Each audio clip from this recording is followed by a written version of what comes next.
ইরানের উপরের হামলাটা Donald Trump মনে করেছিল যে ভেনেজুয়েলায় ঠিক যেরকম উনি ওখানকার প্রেসিডেন্ট নিকোলাস মাদুরোকে তুলে নিয়ে যেতে পেরেছেন, উনি ইরানের ক্ষেত্রেও মনে করেছেন যে ইরানে এরকম একটা বেধড়ক হামলা করলেই বুঝি উনি ইরানকে জয় করে ফেলতে পারবেন।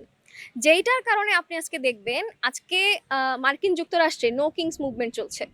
আজকে মানে ট্রাম্পের গদি নিয়ে একটা নড়াচড়ার মতো অবস্থা তৈরি হয়েছে। সর্বপ্রথম ইরানের ওপর বা ভেনিজুয়েলের উপর এবং যেই যেই দেশগুলোতে মার্কিন যুক্তরাষ্ট্র বোমা নিক্ষেপ করেছে, গণতন্ত্রের নাম করে গণতন্ত্রের বোমা নিক্ষেপ করেছে, আমরা মনে করি তারা প্রত্যেকটা অগণতান্ত্রিক আচরণ করেছে। বাংলা মানে প্রত্যেকটা রাষ্ট্রের তার নিজের নিজের স্বাতন্ত্র্যকে সে প্রশ্নবিদ্ধ করেছে।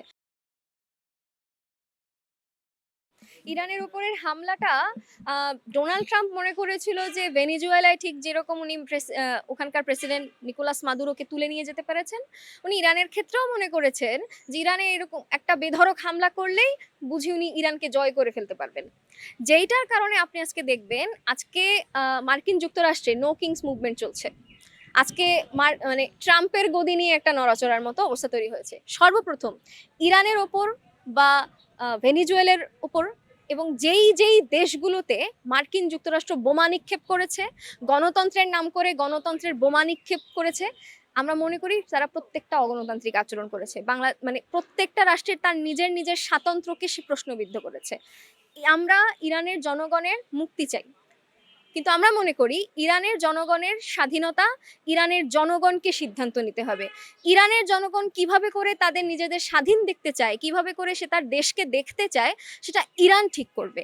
সেটা মার্কিন যুক্তরাষ্ট্র গিয়ে ঠিক করে দেবে না, সেটা অন্য কোনো দেশ গিয়ে বোমা নিক্ষেপ করে ঠিক করে দেবে না। ফলে এই হামলাটা অন্যায্য। এবং এই যে বিশ্বে এক দেশের সাথে আরেক দেশের সম্পর্কে ক্ষেত্রে আমরা যে কিছু রুলস অ্যান্ড রেগুলেশন মেনটেন করি, সেইগুলোর ক্ষেত্রে আমেরিকা একটা বুড়ো আঙুল দেখাইছে।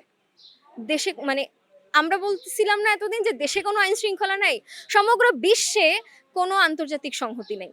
আমরা মনে করি আমেরিকার এই যে আচরণ, সেটা অবিলম্বে মানে সেটার বিরুদ্ধে শুধু ইরান কেন, ইরানের পাশে সংহতি দিয়ে অন্য দেশেরও দাঁড়ানো দরকার। আসলে বোমা ফেলার সময় কি কেউ মানসিক ভারসাম্যহীন থাকে? যখন তিনি একটি দেশের প্রেসিডেন্ট, একজন দেশের প্রেসিডেন্ট কোন কোন অর্থে আসলে মানসিকভাবে ভারসাম্যহীন হয় আমি ঠিক জানি না। কারা এটা বলেন, তাদের মানসিক দৈন্যতা নিয়ে আসলে আমার বড় ধরনের প্রশ্ন আছে।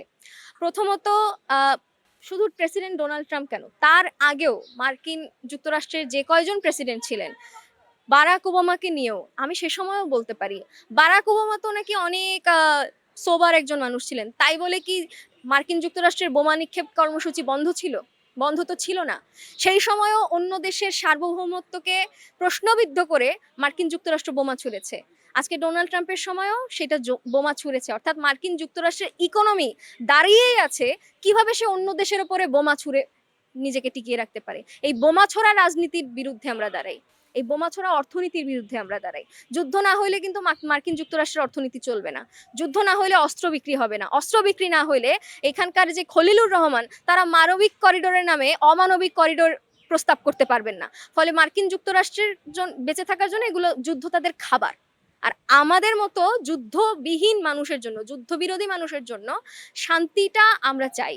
আমরা চাই এই ধরনের যে রাক্ষসী অর্থনীতি, এই ধরনের যে রাক্ষসে দেশ, রাক্ষসে সিস্টেম, সেইটার অবসান আমরা চাই।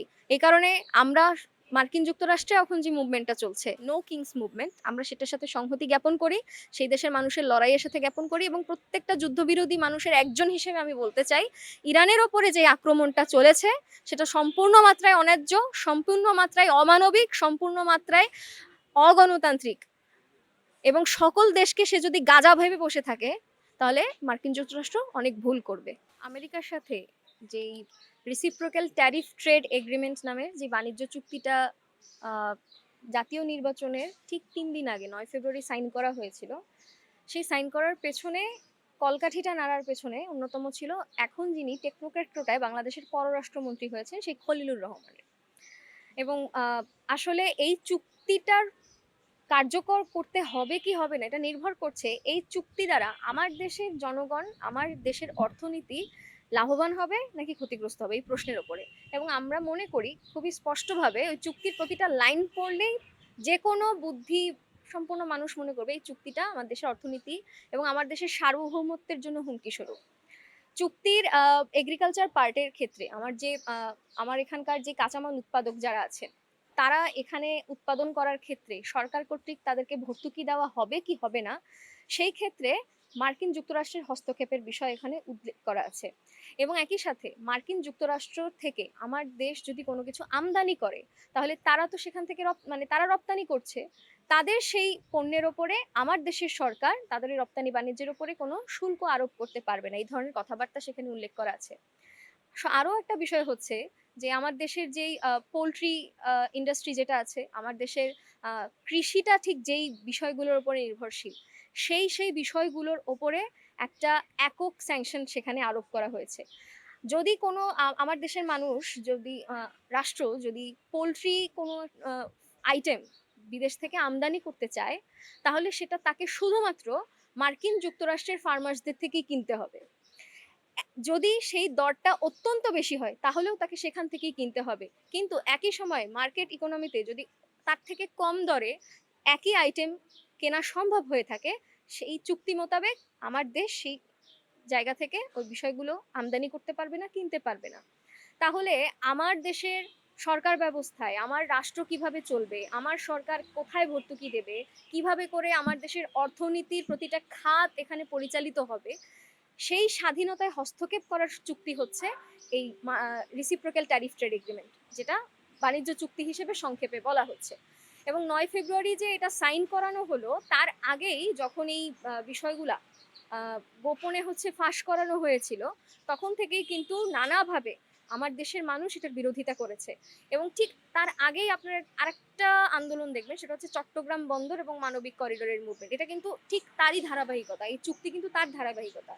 এই মানবিক করিডোর নিয়েও অতিরিক্তভাবে কলকাঠি নাড়ার চেষ্টা করেছিলেন যিনি ডক্টর খলিলুর রহমান, যিনি এখন পররাষ্ট্রমন্ত্রী। তিনি ছিলেন তখনকার রোহিঙ্গা বিষয়ক হাই রিপ্রেজেন্টেটিভ। তিনি মানবিক করিডোরের নামে বাংলাদেশের মাটির ভেতর দিয়ে অস্ত্র চালাচালির যেই রাস্তা তিনি নির্মাণ করতে চাইছেন, সেটার প্রতিবাদ তখন জনগণ করেছে। চট্টগ্রাম বন্দরকে ডিপি ওয়ার্ল্ডের হাতে দেওয়ার নাম করে চট্টগ্রাম বন্দরটাকে পঙ্গু করে দেওয়ার যেই প্ল্যান তারা করতে চেয়েছিল, সেই সময় সেই এখানকার বামপন্থী এবং জনগণ মিলেরা তারা আন্দোলন করে সেটাকে বন্ধ করেছে। সেগুলো বন্ধ করা গেলেও বাণিজ্য চুক্তি সাইনটাকে কোনোভাবেই বন্ধ করানো যায় নাই।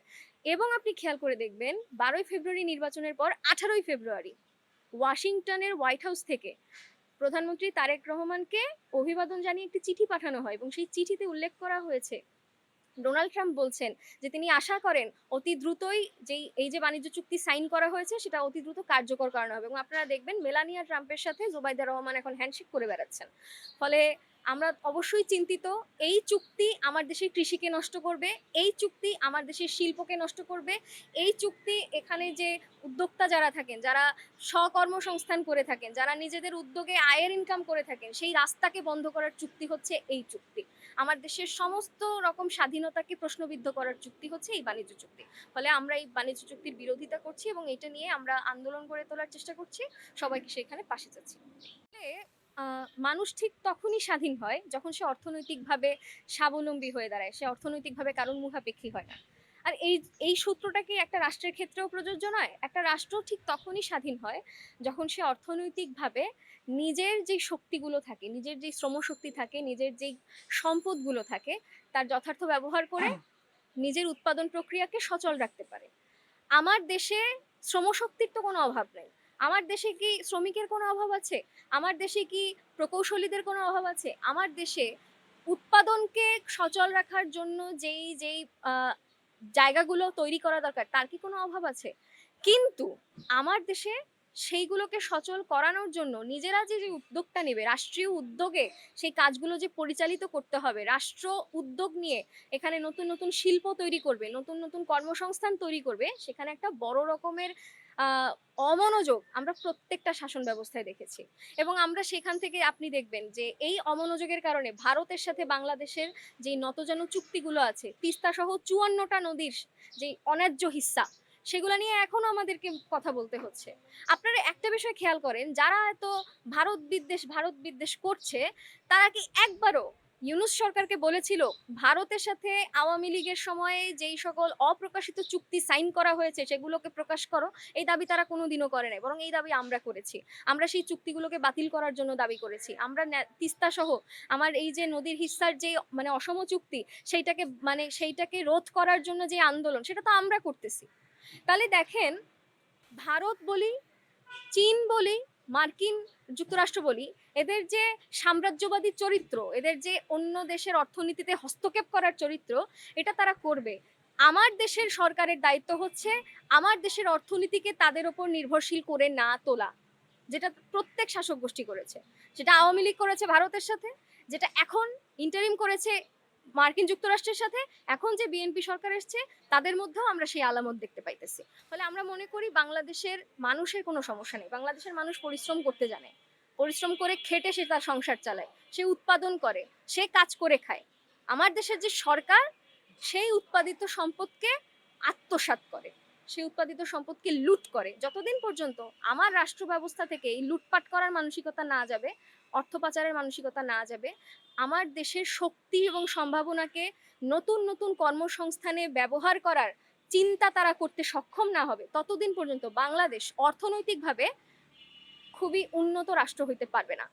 আমার দেশের স্বাধীনতায়, সার্বভৌমত্বে তাই এইরকম করে হস্তক্ষেপ আসতেই থাকবে। changeTV.press, এক ফোঁটা হলুদও নেই।